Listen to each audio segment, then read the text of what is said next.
Good morning and welcome back to it, guys, the Now Morning Show, where I love my country is a theme that you're going to hear throughout this weekend as we celebrate independence. But unfortunately for our pets, they can't tell us the excitement that they feel because it might translate to fright with all that fireworks. So let's talk protecting our pets from fireworks.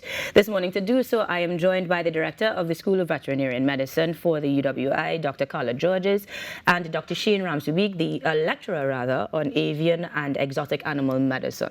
Ladies and gentlemen, good morning and welcome to the Now. Good morning. Good morning. Nice to be here. Thanks for having us. I am relieved to have you here because unfortunately it's a conversation we have to continuously have.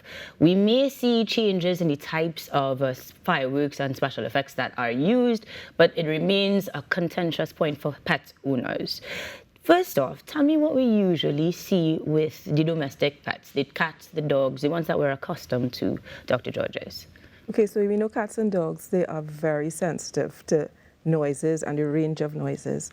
So it makes them very frightened, and their instinct is to run, hide, yelp, and of course express that fear.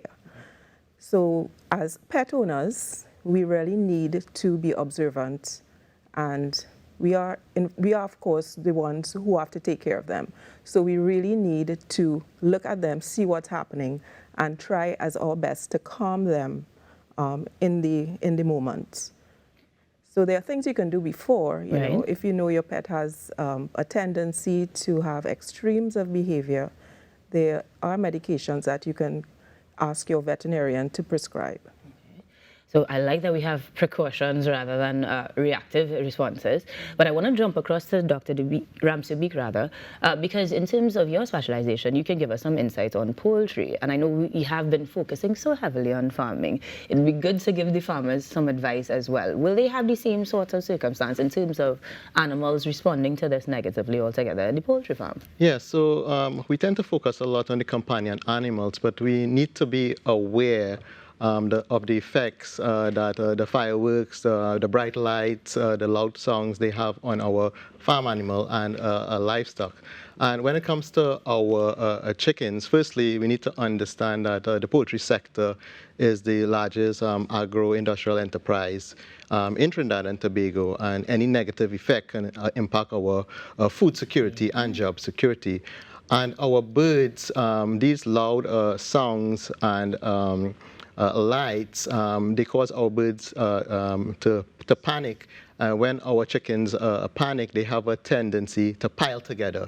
That can result in injury and suffocation and deaths. And in addition to that, the stress associated with the songs and lights can result in our birds coming off feed and water. And if they don't consume feed and water for our table eggs, they would not lay eggs. Right. And for meat-type birds, they would not put on the muscle and weight. Right. All right, so those are the main effects or the major effects on our birds. Now, like Dr. Georges gave us an immediate solution almost. Before anything happens, we could go to the vet and we can say administer this to the dogs or the cats. The birds, is that simple? So we are pretty limited in what we can do. What we're here to is raise awareness and mindfulness to those persons who live in close proximity where our livestock are reared. You know, they need to be mindful, a duty of care to their neighbors.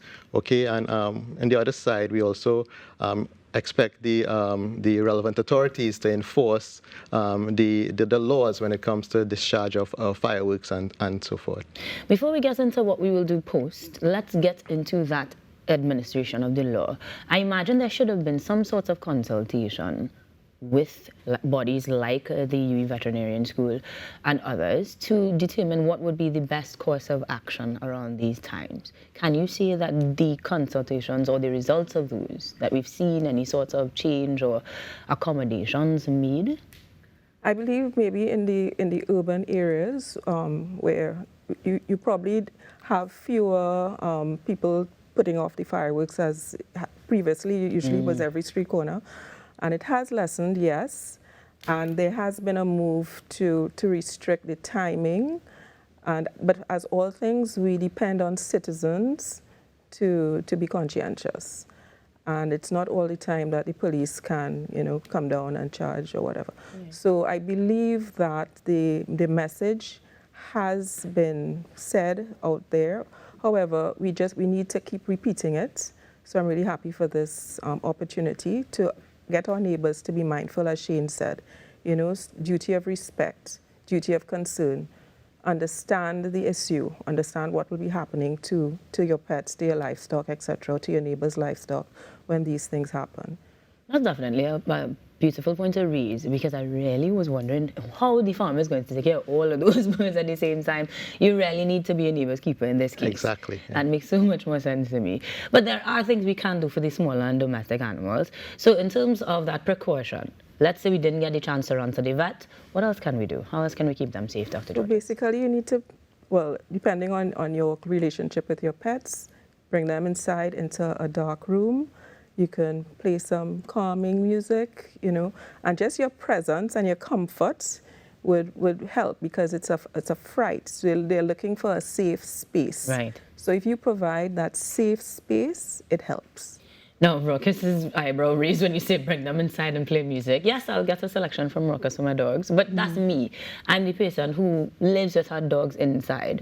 You may have that neighbor or person on the street who doesn't. The dog gets away. Is it advised then to try to accommodate, if anything? As in the pet that may so have if run it away. is that your neighbor would allow you, but I would say every dog should be microchipped, because even the most conscientious of owners could have a dog that will just get away, go through the window, you know, you can't do anything about it. No, they do. They have good lives. They're inside with the AC and they still run out on a regular day. So 45 if I can So get your understand dog that. microchipped, get the dog tagged so that your dog will be identified in the event that, you know, it escapes and somebody takes care of it. That is You're really saying important. that as if it's an easy fix, though.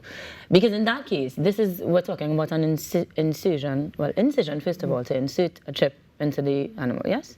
It's like a needle stick. Everybody had, you know, a vaccine at some point. Okay. So it's almost the same. Very minimally invasive. It's minimally invasive. It doesn't even bleed. Okay.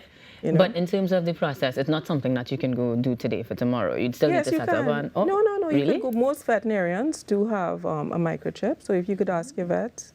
And most veterinarians have that now. But okay. So this is something that I think every owner should attempt to do, to have their pets identified using a microchip. Or if they, the next best thing would be a tag. Right. But we know tags can become loose. Right. I actually tried the air tag and my dog tried to eat it, so we have to find a new method. But we have actual steps we can take before. We've got the markers, we've got the tattoos, we've got a couple of things we can do. That's in the worst case scenario where the dog runs off and we go missing for a few days. If, however, I'm thinking of me as the neighbor who is trying to be my neighbor's keeper, the animal, not just dog, cat, one of them has escaped, and I'm trying to, well, take care of the animal as best as I can because I like animals. What do we do when we've already reached that point where it is frightened, it is petrified?